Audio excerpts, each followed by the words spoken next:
ஒரு நிமிஷம் இதை கேட்டு போங்களேன் ப்ளீஸ் எனக்காக.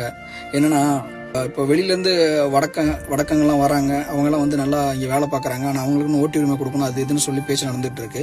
அதையும் தாண்டி தமிழ்நாடு அழிஞ்சிட்டு இருக்கு அப்படிங்கிறது எத்தனை பேருக்கு தெரியும்? இல்லை இந்த வீடியோனால பிரச்சனை வந்தாலும் பரவாயில்ல, எனக்கு மனசில் இருக்கிறத நான் கொட்டி தீத்துறேன். தமிழ்நாடு தமிழை விட்டு போய்கிட்டு இருக்கு அப்படிங்கிறது எத்தனை பேருக்கு தெரியும்? ஏன் தெரியுமா? ஒரு சின்ன உதாரணம் சொல்லிட்டா, இப்போ அங்கேருந்து ஒரு மொழியை உள்ளே கொண்டு வராங்க, ஆல்மோஸ்ட் உள்ளே வந்துட்டாங்க. அவங்க மொழியால் ஒன்று செஞ்சிருவாங்க, ஹிந்தி அப்படிங்கிற ஒரு மொழியால் ஒன்று சேர்ந்துருவாங்க.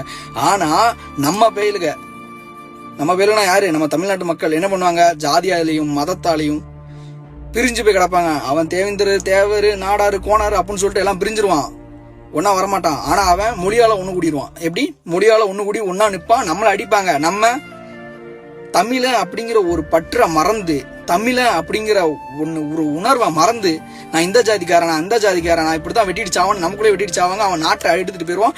நம்மளும் அகதியா போய் ஒரு நாட்டில் வாழதான் போறோம். அந்த காலம் கூடிய சீக்கிரம் வரும் பாருங்களேன். நீங்க தம்பி சொல்றேன், அண்ணனா சொல்றேன், நீங்க எப்படி வேணாலும் நினைச்சுக்கோங்க, அதை பத்தி நான் கவலையே இல்லை. ஆனா நம்மளும் அகதி, இந்த சொந்த நாட்டிலே அகதியா வாழ்றது எவ்வளவு கொடுமையான விஷயம் அப்படிங்கிறத ஸ்ரீலங்கா பக்கத்துல இருக்கு, இலங்கை. இல்லை, இதுக்கு மேலே நான் என்ன சொல்கிறேன்னு எனக்கு தெரியல. அப்படி அரசியல் பேசி என்னோட இமேஜ் டேமேஜ் ஆகும் அப்படின்னா பரவாயில்ல, டேமேஜ் ஆகிட்டு போட்டோம். ஏன்னா பேசாமல் இருந்து ஒன்றும் பிரயோஜனம் இல்லையா? பேசுவோம், நீதி கிடைக்கும்ல.